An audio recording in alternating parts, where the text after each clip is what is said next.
Allow me to extend a warm welcome to all the viewers on the internet and around the world. It is sunrise on YouTube, morning on Facebook, noon on Twitter, midday on Threads, afternoon on Twitch, sunset on Instagram, and evening on Rumble. I am your host, the Ancient One, the Bachelor Supreme, the Phantom Menace, he who remains, and the master of the deceptive arts. We are broadcasting live directly from the sanctum of solitude and the citadel at the end of time. Good evening, everyone. I am the Ancient One, the Bachelor Supreme, he who remains, the Phantom Menace, and I am the master of the deceptive arts. And today, I wanted us to discuss the topic of authority and power, or rather, the lack thereof, and more specifically, your authority. And by your, I mean specifically male authority. Actually, I want to discuss the fact that you, and by you I mean men, actually have no authority. You have no authority anywhere in this society.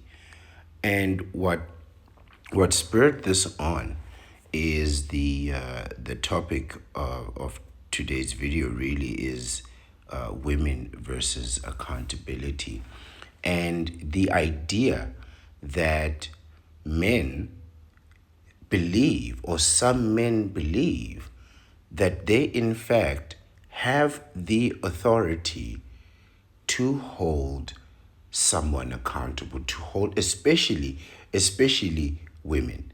There are men who believe in all honesty that it is their duty, their job, and even their position in life to be able to hold women accountable. I think that it is imperative and crucial and important that someone, and I'm going to be that someone, to say this very clearly, very directly, and without any ambiguity. Men, you have no authority in this society. I'm going to repeat that. You have zero authority. And this includes me. But I think you need to hear this and accept this. As a man, you have no authority in this society where you live, where you work, where you recreate, and where you leisure. None. Now, this does not imply that the knee benders or the counterparts or or even the bachelors, that either one of them holds the authority just because you don't have the authority. No. I mean that none of the knee benders, none of the counterparts, none of the bachelors, definitely not the bachelors, and especially not the vasectomites.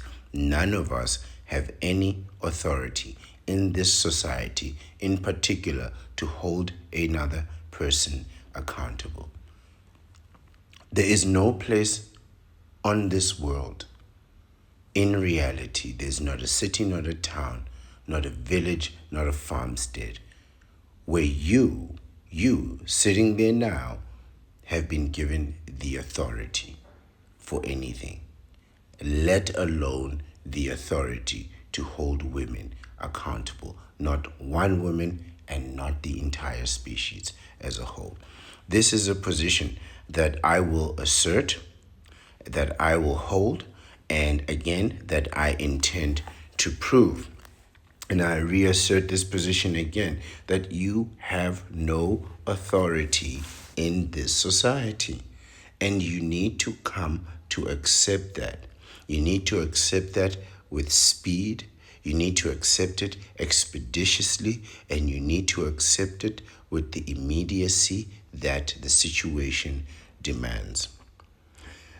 What motivated also today's video was the delusional notion, and the idea and the fallacy behind that you have been given this through birth. That you believe just because you were born a man, you have this authority, right? And it's absurd, right? It's ridiculous, and it's an absurd perspective that you are the one that needs to hold women accountable. Just think about what you're saying. Just think about the words that you're saying, right? When people say the words, someone needs to hold women accountable, and then I ask myself,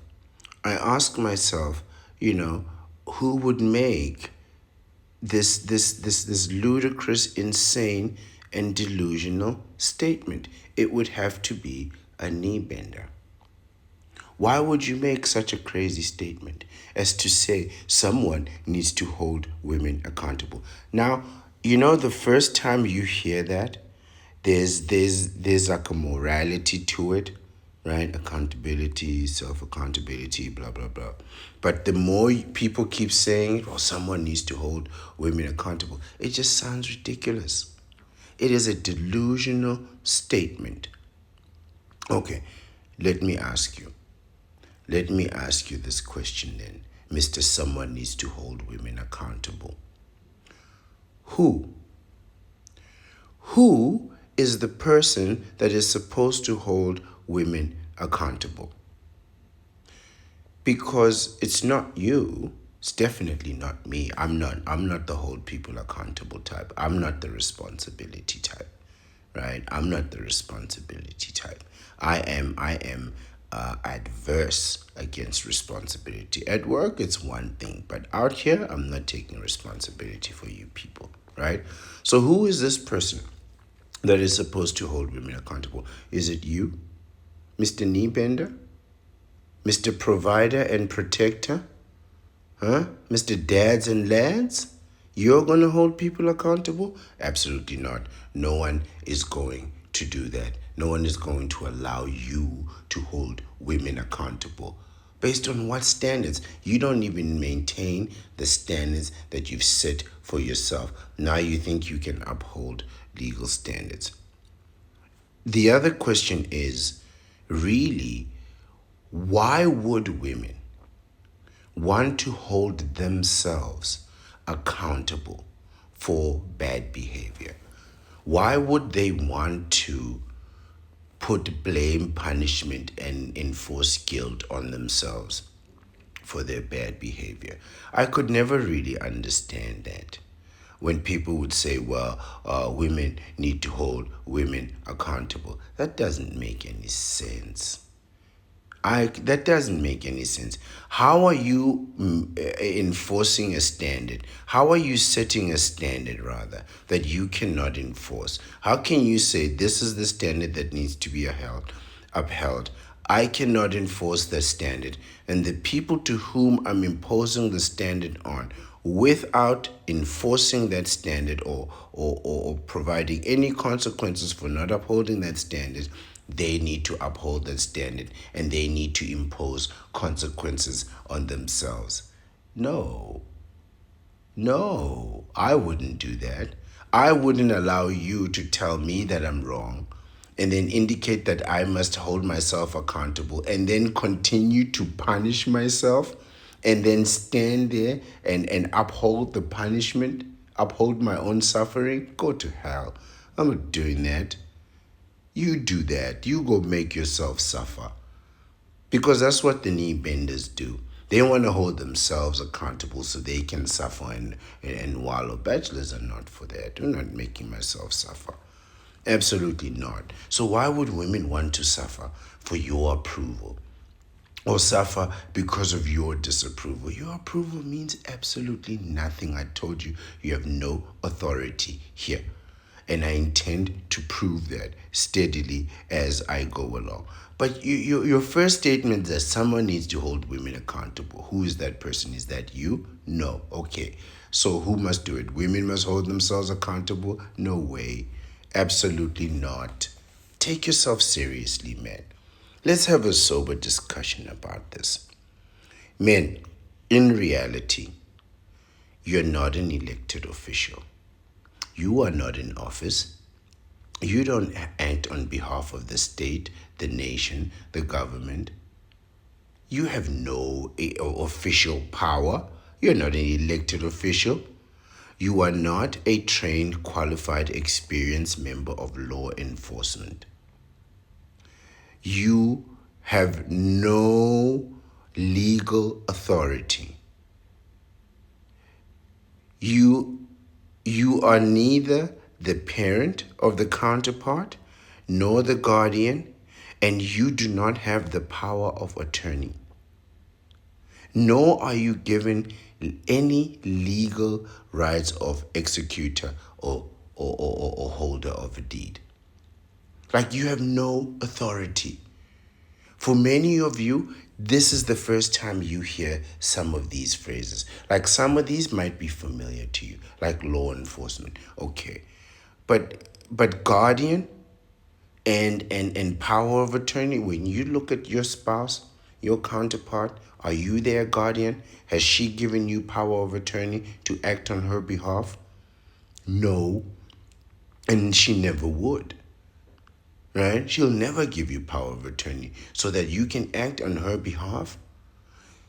Even in her deathbed, she would rather give it to her mother or her sister, somebody she knows may very well fight for her life, but not you. You have no authority in this society, and men need to come to accept that. The law is not on your side. There is no law.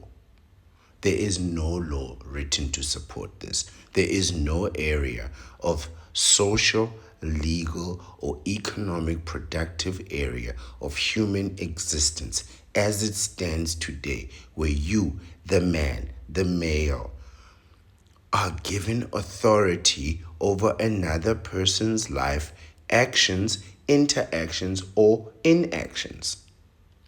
You don't even control your wife and your kids. You have no authority over your wife and your kids. And let me say this further. You have no control over your wife or your husband's genitalia. What they do, what comes out of that genitalia or goes into it, is none of your concern. And if you don't believe me, please go and ask a lawyer. What rights do I have to my husband's fruits and veggies? What rights do I have to my wife's flour? What is my share of this exactly? Is it 10%, 20%, 80%, 50%, 100%? Like, what is my controlling interest in these so-called assets? And your controlling interest is 0%. It always was and it always will be. This is something that I think needs to be said. You have no authority there. What she does with it, none of your business. And if you try to hold her accountable for her actions, private actions, you'll go to jail. The same is true for the counterpart. You have no control over what your knee bender does with those meat and veggies. The only thing you can hope for is, some type of, I don't know, withholding, whatever games that you can play. But quite frankly, you really have no authority over what they do. Right? You don't even have authority in truth to prevent someone from hurting themselves. Right? So if somebody's about to self-harm, The best you can do is try to convince them not to self-harm, but you cannot coerce them, right? Effectively, you can negotiate and try to persuade someone to avoid harming themselves. You can give them the best advice that you have, but you cannot harass them, you cannot intimidate them, you cannot force them into doing anything. And you definitely cannot force them into accountability, right? So even if you think that being accountable is good for someone and it's preventing them from self-harm, you have no authority to enforce that. The best you can do is give your advice. The best you can do is give your advice, and you need to indicate that this is the best advice that I can give. But you also need to indicate that this is not a forced action, right? So consider that even should a counterpart betray you through infidelity, you you cannot, by law, you cannot take recourse or seek retribution through force, violence, intimidation, or harassment. All you can do, think about that for a moment. All you can do is walk away. Oh, think about what that means. All you can do is walk away. In the worst kind of circumstance that you were in, including infidelity, cheating, potential violence, and whatnot, the only option that you have is to walk away. When your only option is to walk away, it indicates, quite frankly, what we advocate and motivate for on this platform, what I advocate and motivate for on this platform, which is self-control, right? When your only option is to walk away, it indicates that you only have power over yourself. You can only hold yourself accountable should you choose to, right? So you only have power over yourself. You only have, this is true, your only power is self-control. Your only option is self-determination. You cannot make anybody do anything that they don't want to do, let alone be accountable. And you can choose what you hold yourself accountable for and what you do not. Because some things kind of might, you might do something that you didn't think is going to work out in your favor, and then it works out in your favor, which is good. Sometimes you might do something that you think is going to work out in your favor, and there's the counterpart doing what they always do, corruption, and it doesn't work out, right? So you can only hold yourself accountable. This is what I've been saying from the first day.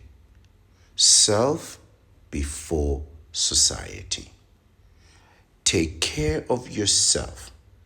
Do not look to see what this society is doing. Do what you do. Do your own thing. Stand on your own 2 feet. Walk your own path. It's your only choice. You can't even, you do not even have the right to prevent somebody from hurting themselves.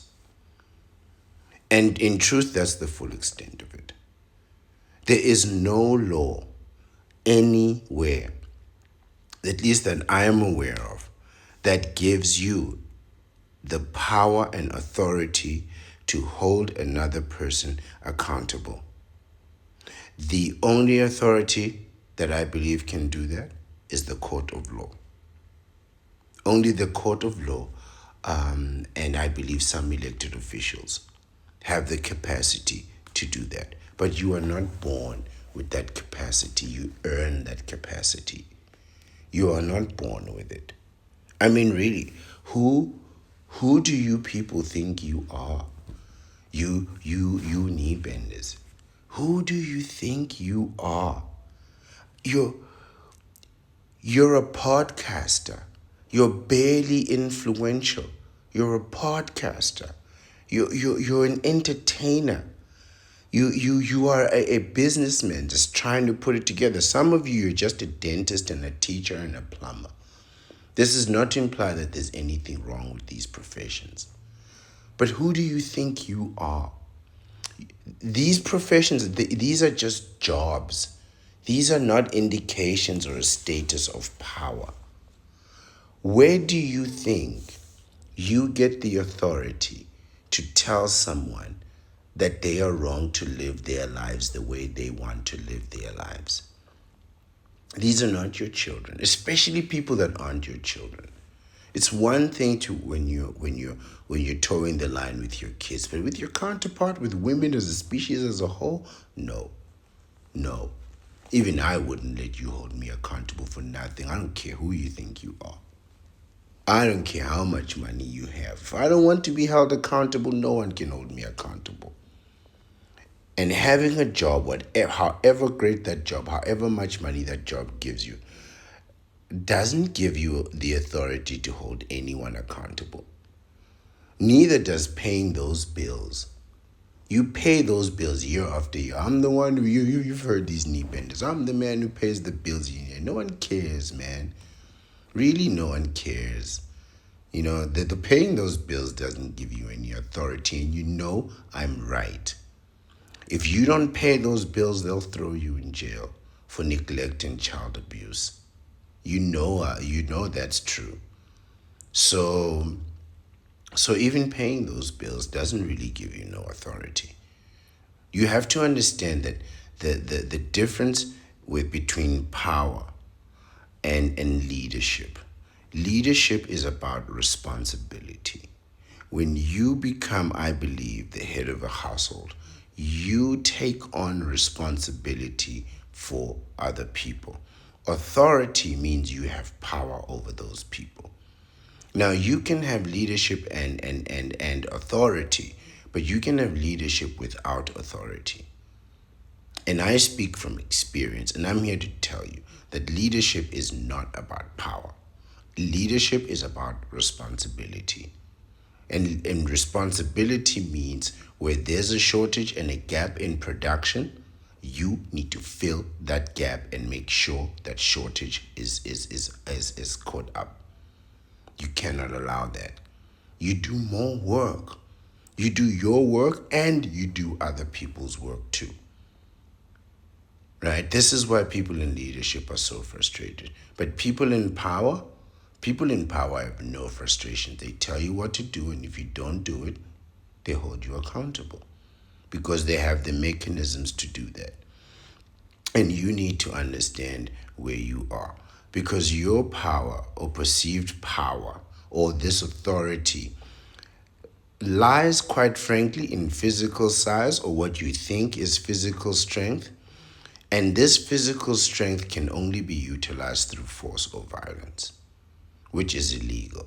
So all your strengths have quite frankly been completely eradicated. And I said this in the previous video.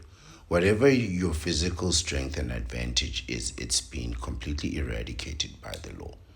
So if you are bigger than, taller and stronger than other people, you can't use that at all.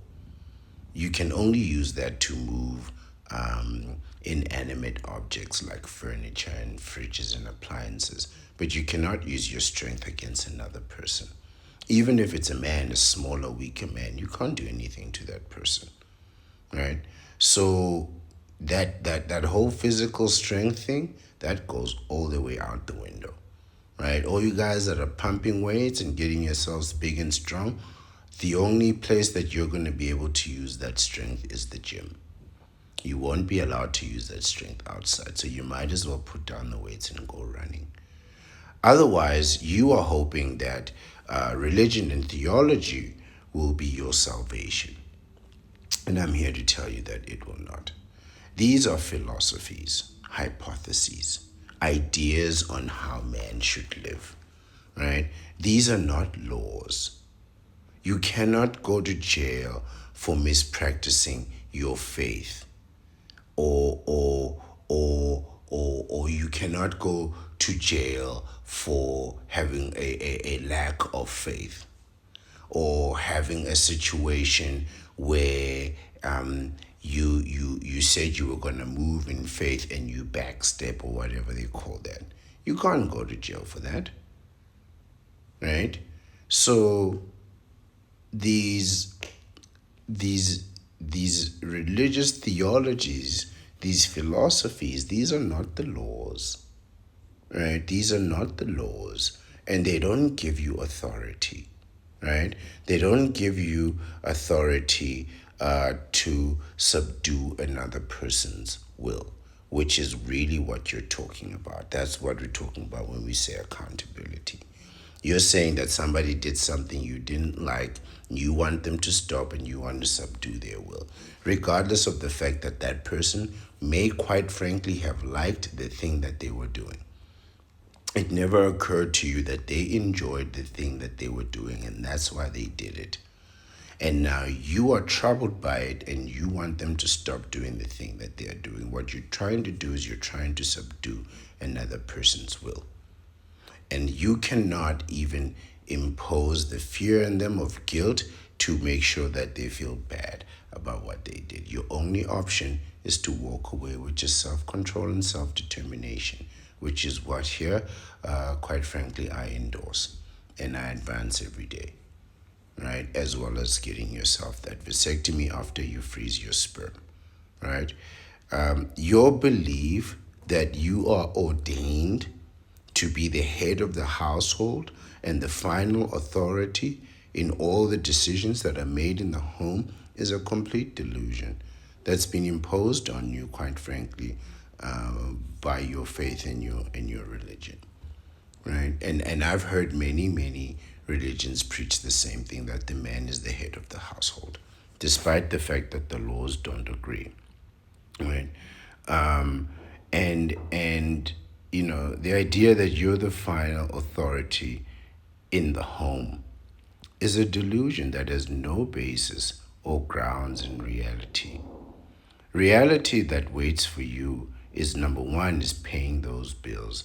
Number two is taking responsibility. And if you don't, the reality is divorce, alimony, child support, and those lawyer fees, along with mandatory jail time for any other offenses that you may have committed. And I'm just telling you the truth. This is what happens when you try and impose your authority on people in your family, let alone on strangers. Theology has really caused, I believe, negative effects on the minds of many men. And to the point that they believe that this destructive fantasy is supposed to become a reality.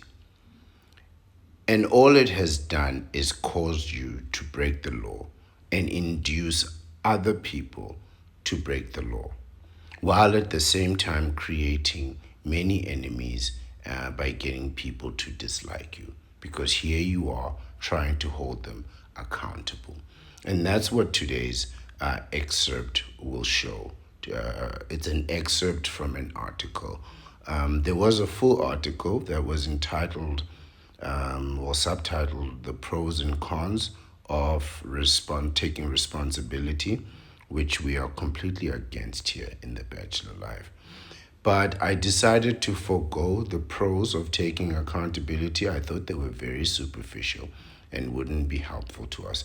So what we're going to look at is just the cons, so that you can see how your failed attempts at authority and power of holding the counterpart and other people accountable will fail, and what actually your attempts induce people to feel, because you really upset people when you are trying to make yourself the authority. And you're just a podcaster, man. No one's here to take you seriously.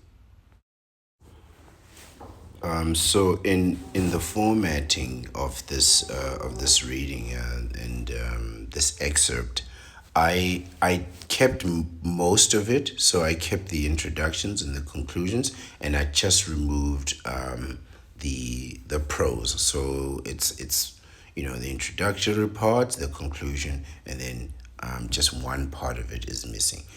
But it is entitled Embracing Accountability: The Pros and Cons of Taking Responsibility for Actions. It is written by Darren Finkelstein. Finkelstein. The He goes, I think, by the title The Accountability Guy. This was posted in 2023, July 26, and his website is take those boxes, I beg your pardon, .com. It reads, as we understand, accountability is a continuous process. Therefore, along with benefits, it comes with challenges. And this is the problem right here, right? So you are continuously now going to be holding people accountable all the time, right? So you've now created a situation where you are the authority. When there is a way to become the authority, and that's to become a law abider and the person who upholds the law, because the law is the superseding power. So if you function according to the laws, you'll always be technically in the right. But and indeed, if you use that as your standard, right, it's all about upholding standards and not going with your moods, right? So if the law is the standard, then you know to always act according to the law, right? And the law says that you can't hold nobody accountable, man, right? But this is going to be a continuous process. This is not a once-off thing. This is what you don't understand. This is why this is so frustrating and so annoying, because now for the rest of our lives, we have to live the way you want to live, and you're not perfect yourself, all right? Let's continue. It says accountability is fundamental to personal and professional growth. Consequently, we must understand the challenges and learn to overcome them. It involves owning up to one's actions, decisions, and their consequences. This is completely against the deceptive arts. Taking blame for, I mean, if you are caught in a deception blatantly, taking accountability could be a way of minimizing damage, right? So your hand is in the cookie jar, and you could then say, yes, I stole the cookies, but I was trying to feed my kids who are having tough times financially. I don't know what you're gonna say, right? When you were gonna destroy that cookie in no time, and tell no one about it, right? So that might be a good way of minimizing damage for yourself from the basis of the deceptive arts. But otherwise, I would be hesitant about telling people anything wrong that I've done. I would not be out here exposing my misdeeds, my proclivities, my inclinations to, quite frankly, people who themselves have misdeeds and inclination and proclivities that I don't know about. If you're holding a smartphone in your hand, that means you have been to adult entertainment sites. I don't want to hear nothing from you. You know what I mean? You are in no position to be able to to judge me the way that I live when I know what you've got in your phone, because every phone's got the same thing. Filth, right? So, I don't know about holding people accountable. Owning up to your actions and decisions, nope. While being accountable can lead to positive outcomes, it also comes with challenges. In this blog, we will explore the pros, not so many of the pros, and cons of being accountable for actions, shedding light on the importance of embracing responsibility. We don't embrace responsibility here in various aspects of life. Guys, responsibility is a big problem. The what you do is you incur lifelong costs and lifelong expenses, especially if you want to be responsible for people, right? This is earth. It's a giant business. Everywhere you go, you're just going to see opportunities to spend money. I'd like you to just step outside for a moment. People say go touch some grass. I don't know so much about that, but go somewhere, anywhere, some structure, right? Shopping mall, whatever, restaurant. what you're going to see is just shop after shop after shop after shop after shop. It's just a one opportunity to make money after the next, and an opportunity for you to spend money. When you incur responsibilities in this world, on this earth, you are going to pay until you can't pay no more. That's all. That's all that happens. You're just going to pay and pay and pay. This is earth. So responsibility is a big no. It's a big, big, big no. You should only be responsible for yourself. Just get a vasectomy and avoid all these things. You should only be responsible for yourself if you're going to live the bachelor's life.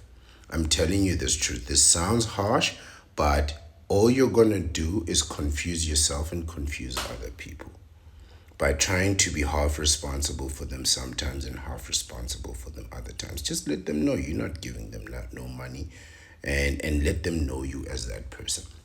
Uphold standards. Uphold standards. So let's do it. The cons of being accountable. Number one is the emotional burden, right? Being accountable can be emotionally taxing, especially when facing the consequences of one's actions. The weight of guilt or regret may impact an individual's emotional well being. And this is what the counterpart is all about: emotional well being. This is why they will never take accountability. These are people that are addicted to love, the drug called love, and we both know that love is a chemical reaction that happens in your brain, right? Four chemicals, which I can't really remember off the top of my head, but I'll try. I know one is oxytocin, I know one is adrenaline, dopamine, and there's another that I can't remember. But these four chemicals will hit you in 12 different parts of the brain. So they'll affect your good parts and your negative parts. So they'll light up the good parts and then decrease the perspective of the negative parts. So you don't really see that person's flaws. You just know how good they make you feel. And happiness, which is another kind of chemical reaction that happens in your brain. Remember, all these things are happening in your brain. All these chemical reactions are happening in your brain. That's all really it is, right? You have a mammal's body and you have a brain that just pumps chemicals and light signals for, like there are sparks and synapses that are going off in your brain, electric sparks and synapses going off in your brain 24 hours a day, and chemicals just being pumped all over the system. This is all happening in your head. It's all happening in your head, I promise you. And it's provable. The physical realm, barely affected. In real life, things are barely affected. I mean, look at the room that you're sitting in. The things that you have in that room have been sitting there since the day you put them down. Nothing has moved. The only thing that's moved is you. Emotional burden is a really big problem. You cannot be making people upset. Now, I personally like to keep things in reality, and I know reality upsets people. But I'm usually talking from a business and professional point of view. This is really my natural language daily. But you cannot then put people that you don't know in an emotionally taxing situation, right? You cannot then try to, weigh them down with guilt and try to induce, regret out of them. Especially, quite frankly, if you're just dating, because what happens when the relationship ends?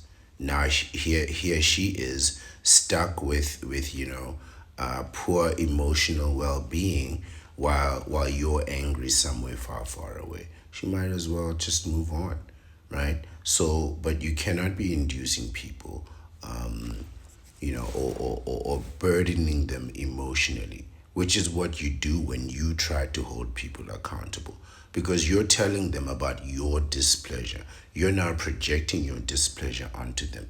When again, the thing that may have upset you, you must understand they may have very well enjoyed that thing. So while you were betrayed, you feel betrayed, they may have very well enjoyed that encounter. They may very well enjoy spending time with that other person while you might feel like you were betrayed. It's two completely different points of view. You know, for her, she's just making herself happy. For you, you're being stabbed in the back and they're twisting the knife in your heart and then lighting you on fire.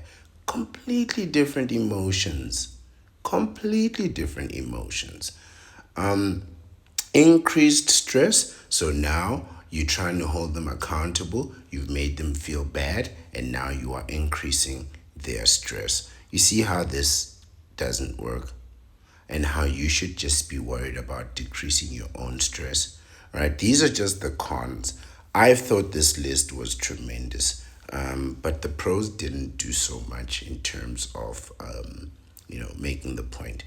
But embracing accountability may lead to added stress. Embracing accountability and responsibility always leads to added stress. Always, especially if you admit to wrongdoing. I promise you, if you can, and I'm not saying that you should do this in any kind of situation. However, if you are in a situation where you've done wrong and you can get away with it, it is always so much better for you to just get away with it than for you to take responsibility and then have to sit there and be chastised, processed, and then punished. And you don't know how long that punishment will go on for, when a simple lie could end this whole issue in 5, 10 seconds. No, it wasn't me. I didn't see nothing. Are you sure? Yeah, I'm sure. And off you go with your life. All right, get out of here and don't come back. Okay, thank you, goodbye. But now you've admitted, yes, I stole the $1,000,000 and I hid it in the back of my car. Please don't go search there because there may be other things too. You're going to jail. You're going to jail. This accountability thing is not a good idea. Be accountable in your mind, 5, 10 seconds. Okay, maybe I shouldn't have done that. And then move on with your life, right? But you're going to be adding stress to your life. Right, definitely in a serious way. You take responsibility for things, humans especially, you take responsibility. I'll sign that birth certificate. 20 years of your life disappears just like that. Just like that, gone. Because you think you want to be responsible and accountable. Absolutely not. You ever did that? You ever heard of that take a child to school, where you volunteer to pay for like a child's tuition or something like that for a year, and that kid fails? Do you know how you're gonna feel at the end of that year, where you've paid, I don't know, tens of thousands just for that kid to not go to class, to not study, to not do their assignments, to spend every day partying on campus? How are you gonna feel? Exactly. Exactly. You should have just kept your money to yourself and spent it. You should have just went on a holiday to an island. Your money would have been so much better spent doing what you want to do than doing what other people want to do.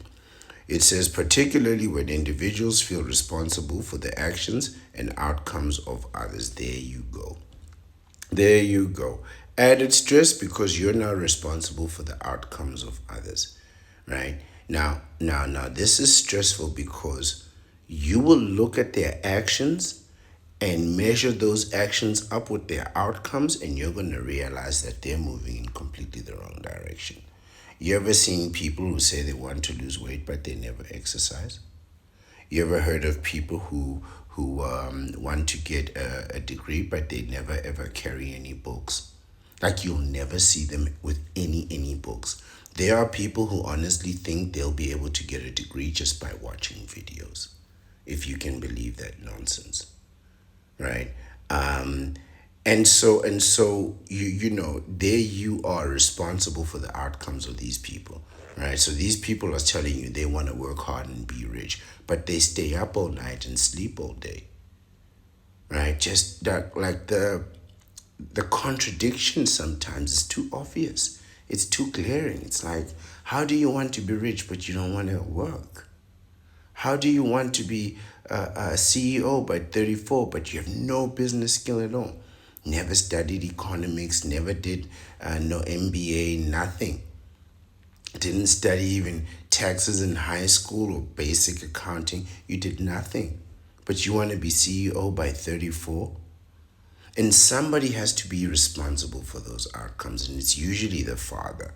And he's now trying to hold people accountable for their outcomes, and it's just never gonna work. It's really never gonna work. And this stress can impact overall well being and job satisfaction. I believe it will. I believe that, when you're trying to hold people accountable, trying to make your kids accountable, it's stressful for them and it's stressful for you because it indicates failure on their behalf, but it also indicates failure of leadership on your behalf. And really, there's nothing you can do when people are just not, and they're just not doing, when they're just not doing the thing. Like, think of a person who is determined to lose weight but never exercises.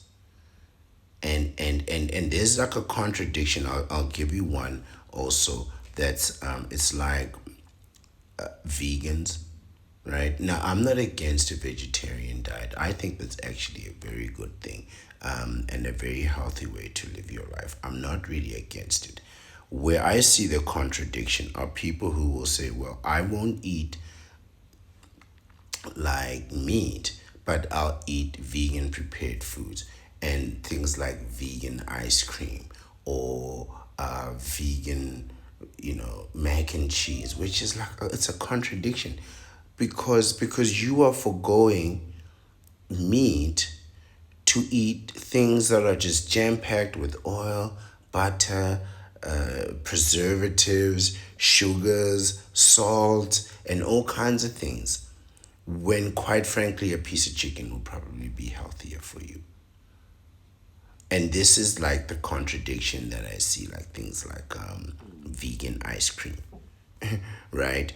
But I can also understand how, you know now me calling you out saying, oh well, you're supposed to be vegan, but look at all these ingredients that's in your food. Aren't you better off just having a piece of chicken? That's going to be very stressful. That's very confrontational and adversarial, because people are going to see a conflict in that. They're going to see, well, now you're judging me and I'm doing my best here. Where it's like, well, you might as well just eat the real ice cream, you know based on the calories and all kinds of things that's in there. You might as well eat the real thing. But saying that is it's gonna cause a conflict, right? I can already imagine it's already causing a conflict. So now I'm stressed and now you're stressed. So I'm stressed for calling you out and you're stressed for having been called out. Perfectionism is the next point he makes. He says accountability can sometimes lead to perfectionist tendencies, where individuals are excessively self-critical and strive for unattainable standards. This mindset may hinder progress and innovation. So I think there's two sides to this point. On the one side, it's the person who's doing the holding other people accountable, right? Making themselves the authority, where you don't really have a standard. So if your standard is not the law, then what you do is you create a situation where you make yourself the standard, which means now you're trying to be perfect. You're trying to present yourself as perfect.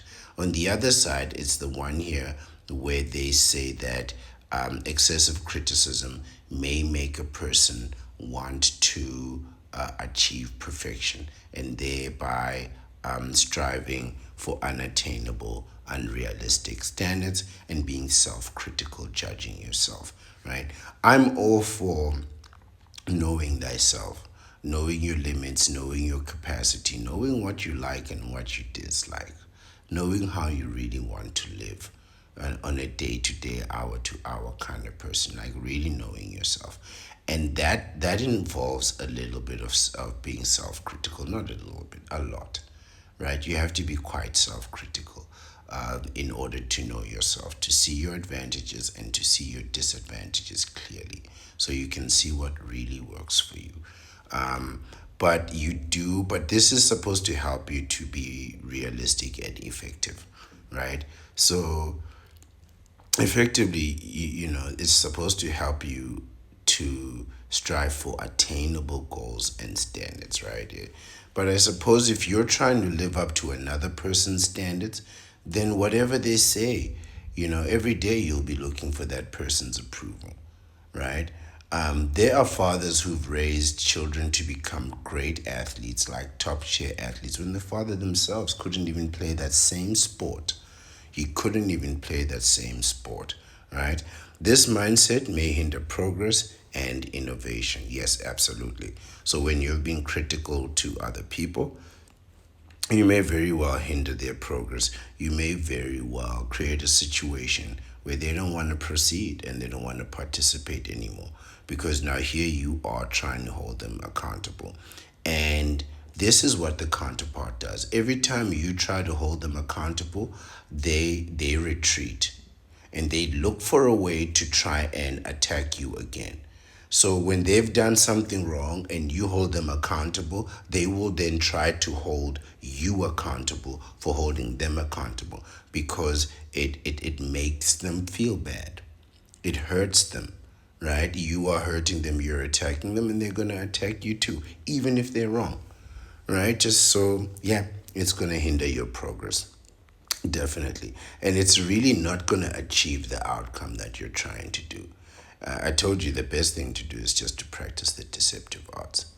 And every day when you're trying to get honesty out of people, get the truth out of people, man, you just frustrate people. You just frustrate people. There are things that people don't want you to know, right?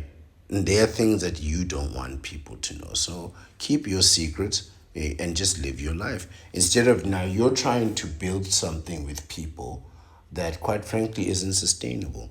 Whereas your secrets are very sustainable. But this truth that you're trying to uphold, man, it's just falling apart. And here's again accountability just being torn to shreds on its own principles. Accountability, holding people accountable. It's one thing to hold yourself accountable, then you can say, okay, enough accountability for me today. Let me continue with my life. But when somebody else is holding you accountable, that accountability is constant. It is annoying. Every time they see you, they're like, oh, I know, because I have people that I manage, and they know that I'm there to hold them accountable. This is work. It's completely different. Right, it's not personal. I'm here to see if the task is done. If the task is done, good. If the task isn't done, you need to do the task now. And I'll put a time limit for that, right? But that's it. That's it. It's not personal. But if it's personal accountability, it could go on for years without that person lifting their foot off your neck. And eventually you just get sick of it, right? You just get sick of this person always acting like the authority in my life. You know what I mean? When they're not perfect themselves. It's the hypocrisy of it. That's really the problem. Fear of judgment and criticism. Again, now you're judging people and you're being critical, right? It says taking responsibility for actions requires vulnerability, as individuals may fear being judged or criticized for their mistakes, right? When you hold somebody accountable and you make yourself the authority, you put them in a lower position, in a vulnerable state, right? And just remember, they may have enjoyed their interaction. They may be happy about that interaction, and you are now trying to use that interaction to undermine them, and they won't allow that. They're not going to allow that. They're not going to allow you to use something that's a happy moment for them, to criticize them and to make them feel weak and exposed and vulnerable. No way. No way. This is tremendous information, by the way.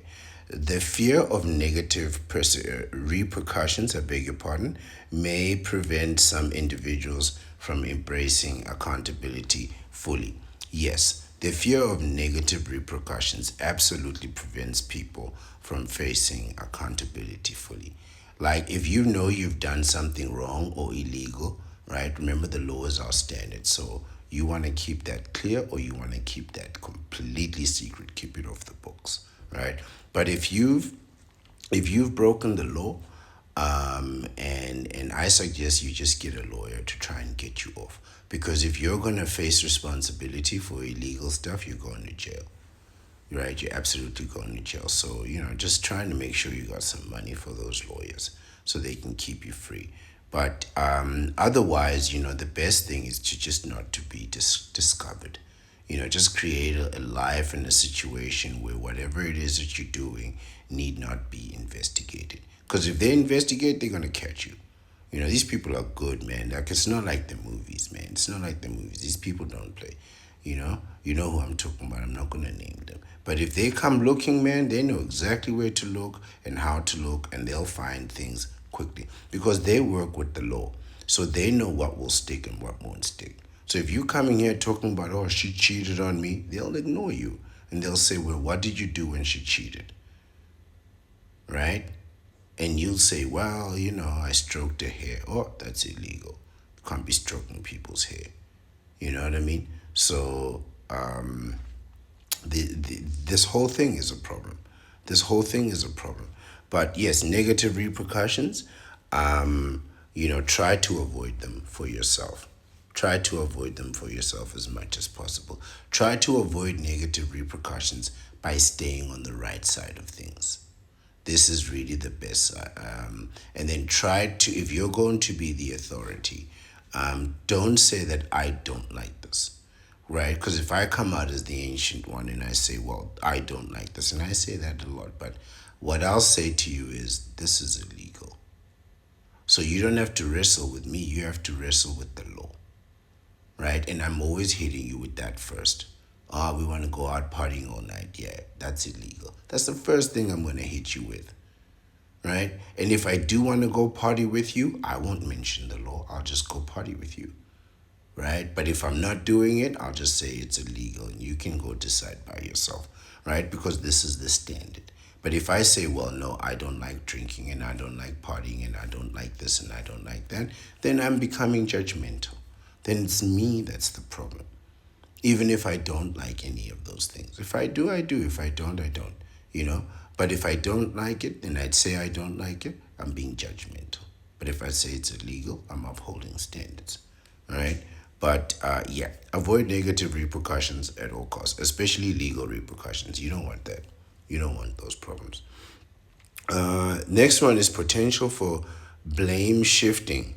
Let's read. Individuals may sometimes misuse accountability to shift blame onto others for external factors. You see, this is another part of it. This is projecting, right? This is projecting. You don't like something that somebody did because it hurts your ego. You don't like because it makes you feel disrespected. Because it, right? Whatever it is, you may use accountability to shift blame or to impose blame for what you feel onto another person, where what you should be doing is keeping your own lies and your own secrets. This is what you need. I'm not telling you to go do bad things in order to acquire secrets. I'm saying that you need to understand that people are practicing the deceptive arts, whether you are or not.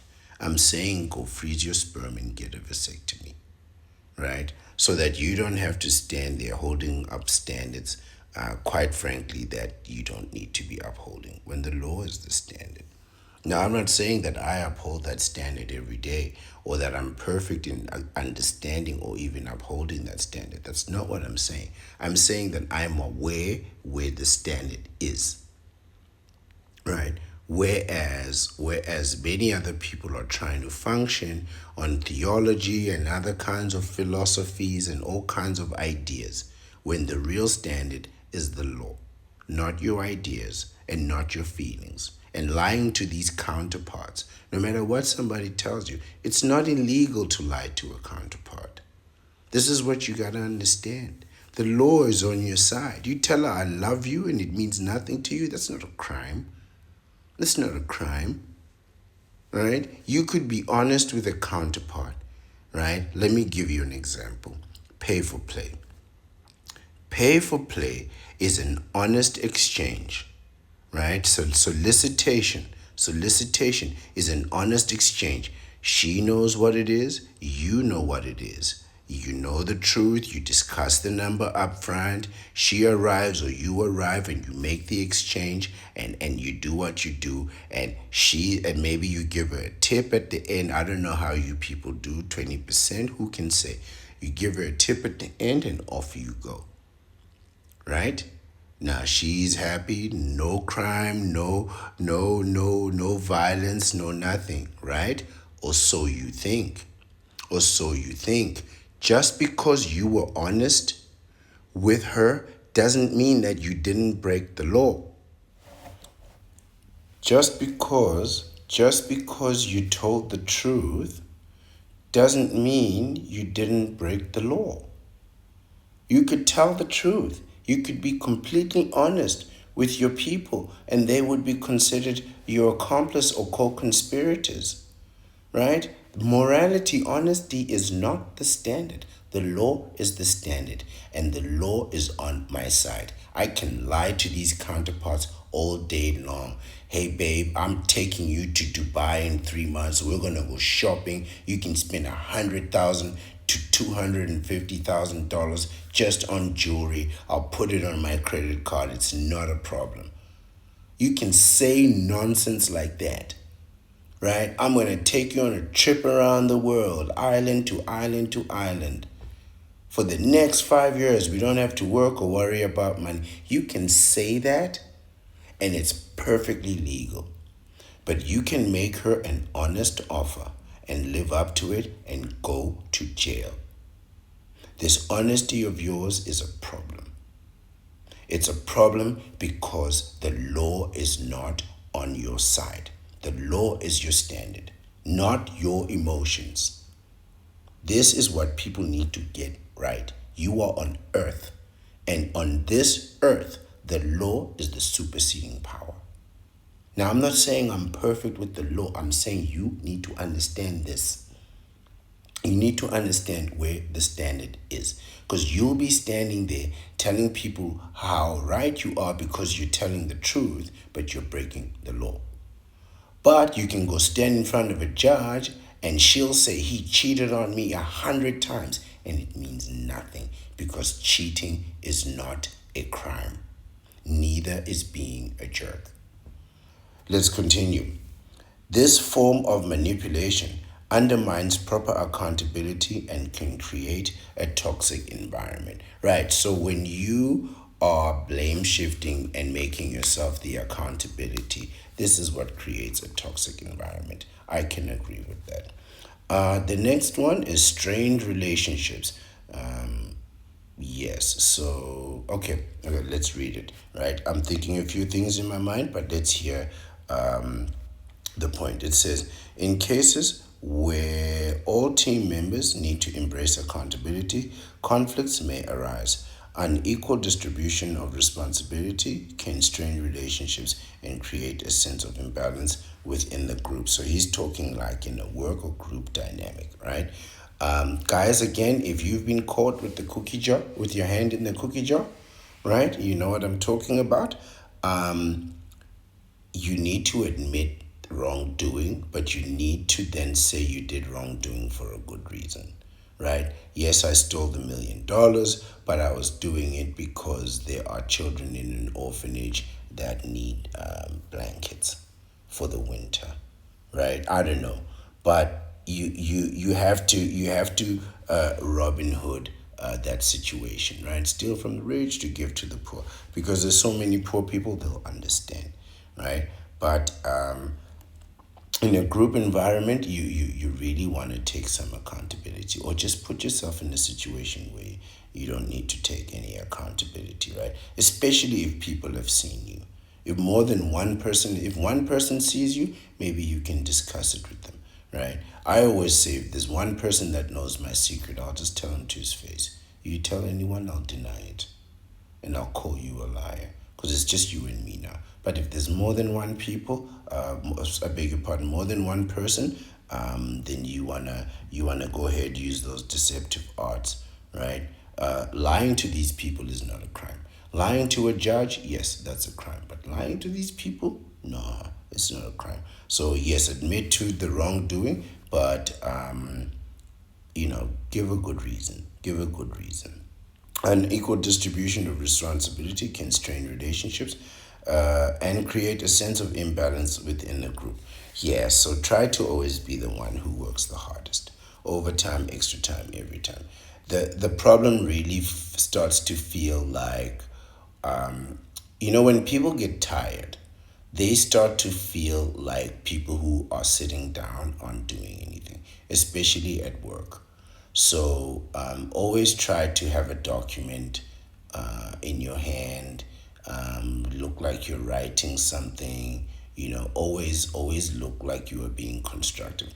When people see you, it must always be like they're disturbing you from doing something, right? So the best way to do this is to actually be working. But when people feel like you're just relaxing and they're working, right? When in fact they're relaxing and you're working, but the fact that they can see you relaxing from time to time can bother people, right? So even if it's not true, right?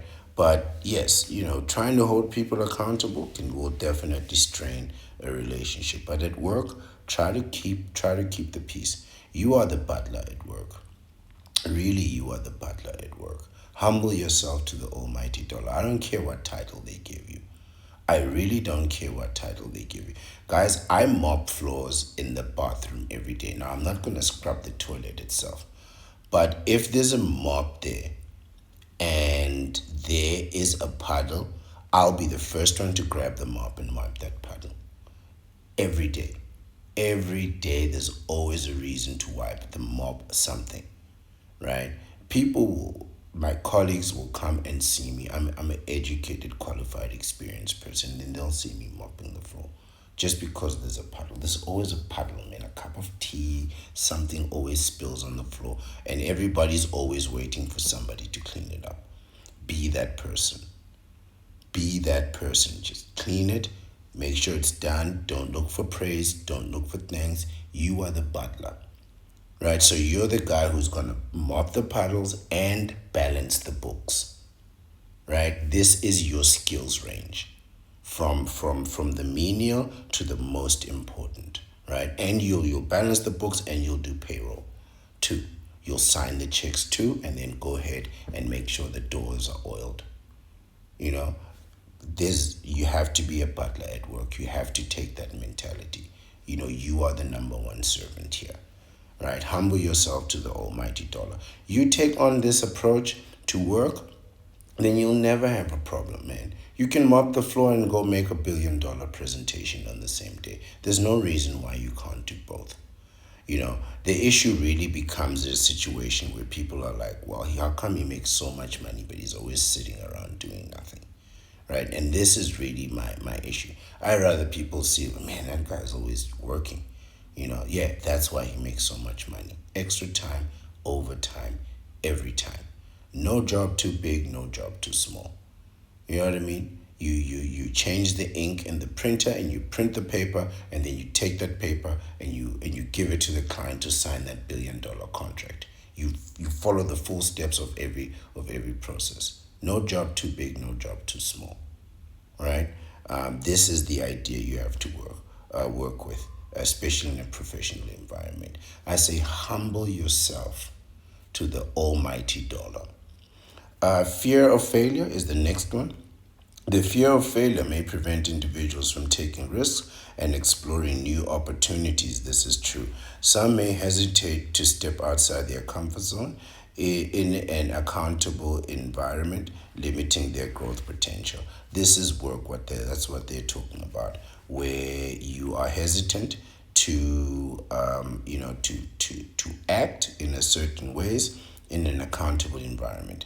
This is why your counterpart can behave perfectly at work, but as soon as they get home, they start to act with incompetence and belligerence. I'm telling you the truth because at work, everything is recorded, every interaction, every email, how long you send the email, how long it takes for you to respond between emails, how long you're sitting down, how long you're standing up, what time you get to your chair, what time you leave your chair, all of that is recorded. This is part of the reason why I'm always standing at work. But fortunately, I can run too. But you need to wear comfortable shoes at work if you're going to be standing. But I once did a job many years ago, which was unrelated to my current job. But I once did a job where I sat down. I think I was sitting down for like 35 minutes. And then I got a phone call and somebody asked me, am I going to stand up and actually work? Right. And it was at that moment, was, one of the times where I knew I was being watched, but I didn't know they were counting how long I was sitting down for. Right. And there was a time during the COVID times when we were using, various products, and they were counting how long, how many minutes you were on the interaction, right? How long you were on the call or the meeting or whatever that interaction was. And it's like, you just have to produce results. You really have to produce results at work. That's what you really need to do.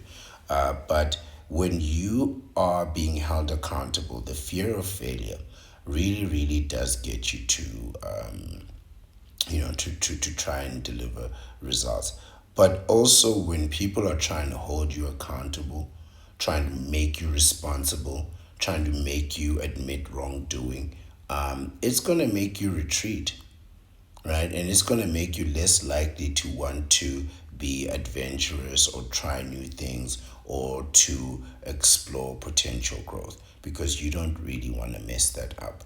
But this is a very good point, and I hope that this is driving the message home because these are all the things that people feel when you have the authority to have them accountable. They are magnified when you have no authority and you're a knee bender who didn't even get a vasectomy, and here you are trying to get people to be accountable. Why don't you be accountable?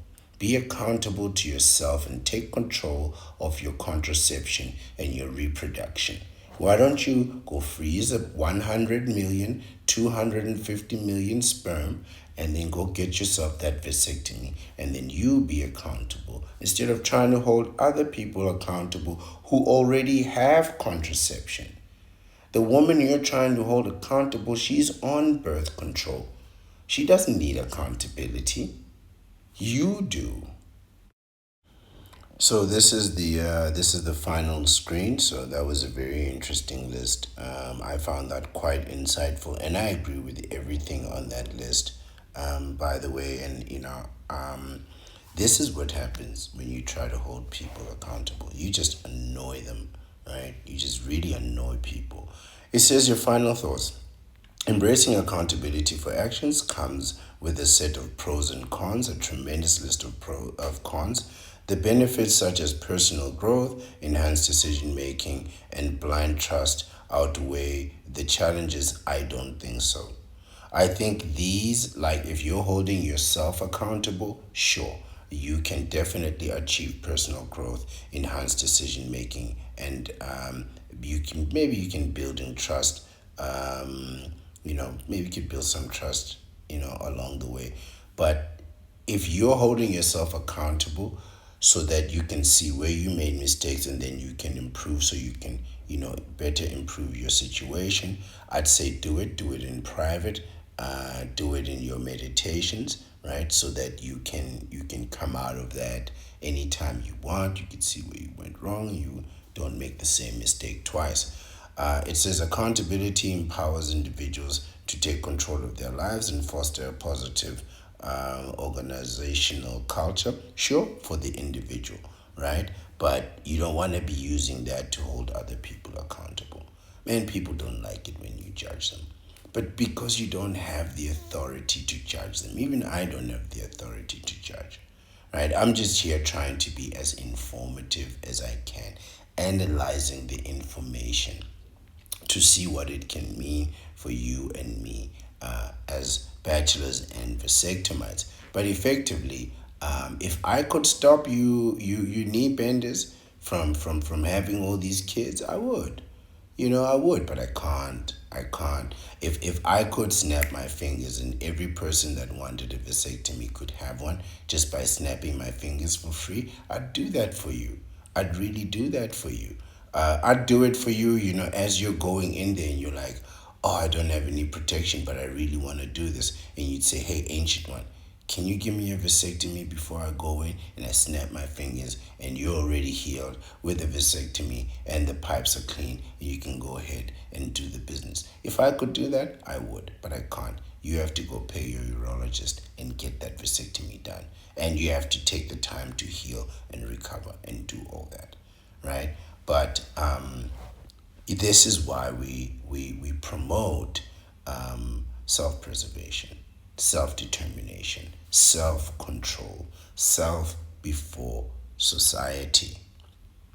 It says here, to reap the full benefits of accountability, individuals can strive for self-awareness. Ooh, I like that one too. Know thyself. Know thyself, right? Strive for self-awareness and open communication. Acknowledging mistakes and learning from them is a crucial part of the growth process, if you say so. Maybe not so much, you know. Sometimes you enjoy the mistake. This is what I was trying to explain, what you might see as a mistake, some people might see as a great fun time. Creating an environment of trust and misunderstanding allows individuals to take ownership of their actions without fearing harsh judgment. Sure, I think if you do this by yourself instead of in an environment of trust with other people, right, then you can you can be quite harsh in judging yourself and then still be okay. But if you get harsh criticism from other people, you're not going to be okay with that person. You're going to remember what they said, even if they were right.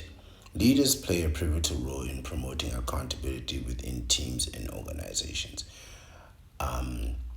Treat people with humanity. Don't try to be sympathetic to them, but try to treat them with humanity. Say things like, I understand this is a lot of work, but we really need to get it done, and I'd appreciate it for you to get it done anytime that you can. And every time you receive something from someone, say thank you. If they give you a piece of paper, say thank you. If they give you a pen, say thank you. If they send you an email, say thank you. Right? They send you a message, say thank you. Just always say thank you to people. That thank you means you appreciate and acknowledge them. If you just take it and don't say anything, it's rude. Just get used to saying thank you for everything. Right? Just thank you, thank you, thank you. McDonald's, thank you. Burger King, thank you. Petrol attendant, thank you. Wherever you go. Even if the people give you a flight ticket that you paid thousands of dollars for, just say thank you. Right? Doctor, thank you. Just thank everyone. Right? It's an indication that you acknowledge them. But otherwise, try to treat them with humanity. Right? Or even if you give criticism, don't make the criticism personal. Don't say that you're a failure. Say that we have work to do and we are required to uphold standards. And every person has to reach those standards. So today those standards were not met. It's all about the standard. It's not about the individual.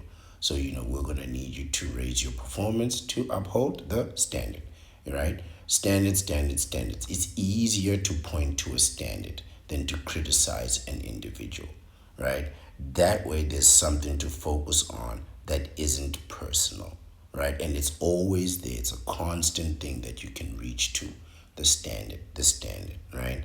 Don't criticize people so much. I mean, yes, there's a moment to do it and there's a way to do it, but if somebody doesn't explain to you this technique, it can go right over your head, right? And you'll wonder why some very strict leaders are doing so well with their teams, while some leaders who are more charismatic and funny and that kind of thing, but aren't really productive and aren't really well liked. People who are trying to be funny and end up not being well liked, because eventually it becomes about the person instead of the standard, right? And people can always change the standard, right? But yeah, it's very hard to change people. Very, very hard to change people. Let's continue. By modeling accountability and encouraging a culture of support and growth, they inspire their team members to embrace responsibility wholeheartedly. Just maintain the standard. People aren't going to embrace responsibility. Here's what people will do.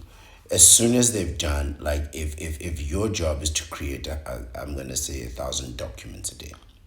As soon as you've done those 1,000 documents, you're going straight in your phone and you're chilling. You're just relaxing, doing whatever, right? And anything above 1,000 documents, you're going to want to be paid extra for it, right? Because that's the standard. Now, again, there are three tiers of capabilities. The ones that are most capable and most proficient, they'll reach that standard first with the least number of mistakes. The next tier will reach that standard later with a few more mistakes.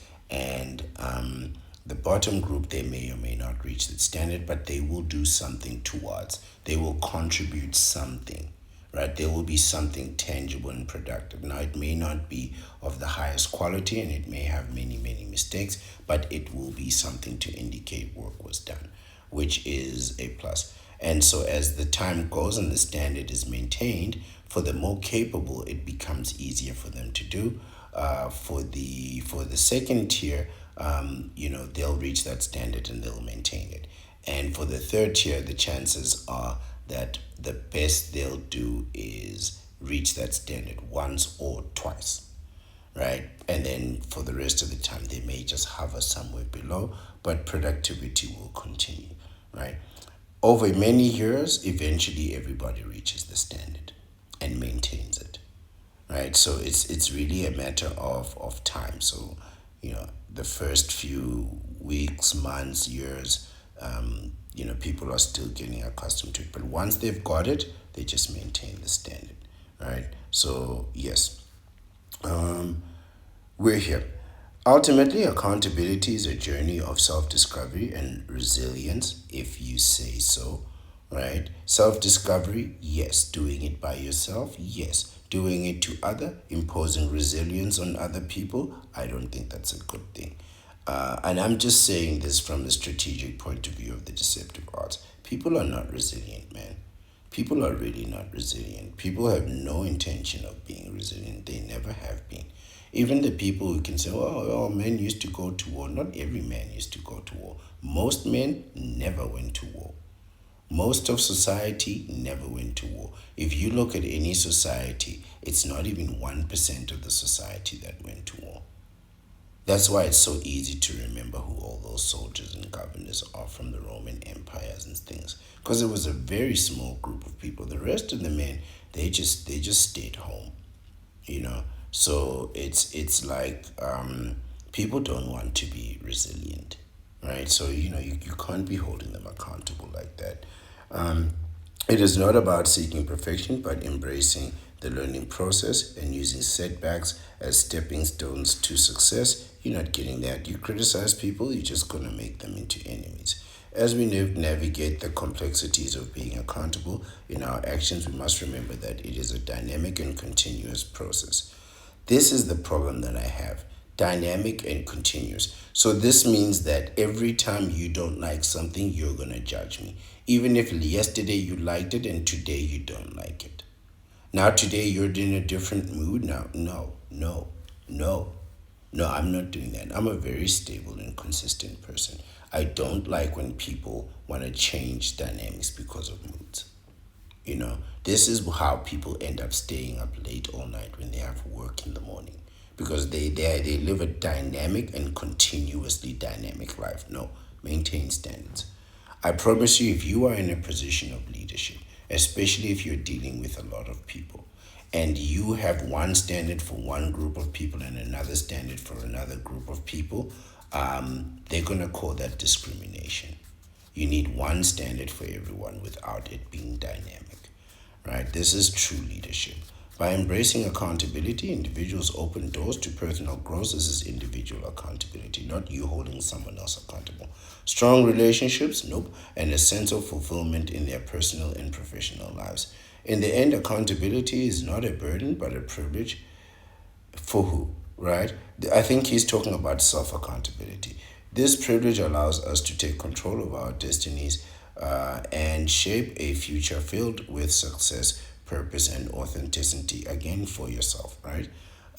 Let us all strive to embrace accountability with courage, humility, and compassion, knowing that it is a journey worth embarking on for the betterment of ourselves and those around us. You see, this last part here, the betterment of everyone around us, and so on and so forth. This is why I didn't read the prose.